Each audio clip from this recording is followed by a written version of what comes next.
நம்ம வாழ்க்கையில் புரிஞ்சுக்க வேண்டிய ஒரு முக்கியமான விஷயம், எல்லா நேரத்துலையும் எல்லா விஷயங்களையும் எல்லாருக்கும் எடுத்து சொல்லி புரிய வைக்கணும் அப்படின்னு நம்ம நினச்சோம்னா கண்டிப்பாக அது முடியாத காரியம்தான். நம்மளோட எண்ணமும் செயலும் சரியாக இருக்குது அப்படின்னும் போது யாரோட தேவையில்லாத கேள்விகளுக்கும் நம்ம விளக்கம் கொடுக்கணும் அப்படின்ற அவசியம் இல்லை. வாழ்க்கையில் நம்ம உணர வேண்டிய இயல்பான 2 விஷயங்கள். ஒன்று, நமக்கு ஒரு பிரச்சனை அப்படின்னு வரும்போது நம்மளை சுற்றி ஆறுதலுக்காக எவ்வளவோ பேர் இருந்தாலுமே கூட நம்மளா மனசு வச்சா மட்டும்தான் அந்த பிரச்சனையிலேருந்து நம்ம வெளியே வர முடியும்.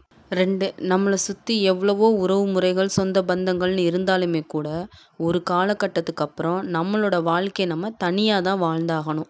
ஏன்னா நம்ம கூட கடைசி வரைய வரப்போகிறவங்க அப்படின்றவங்க யாருமே கிடையாது.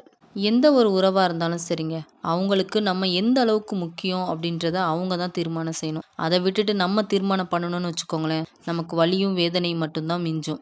என்ன பண்ணுறது, அன்பாக இருந்தாலும் அளவோட கொடுத்தா தான் மதிக்கிறாங்க. அளவுக்கு அதிகமாக கிடைக்கிது அப்படின்னும் போது உதாசீனப்படுத்த தானே செய்வாங்க.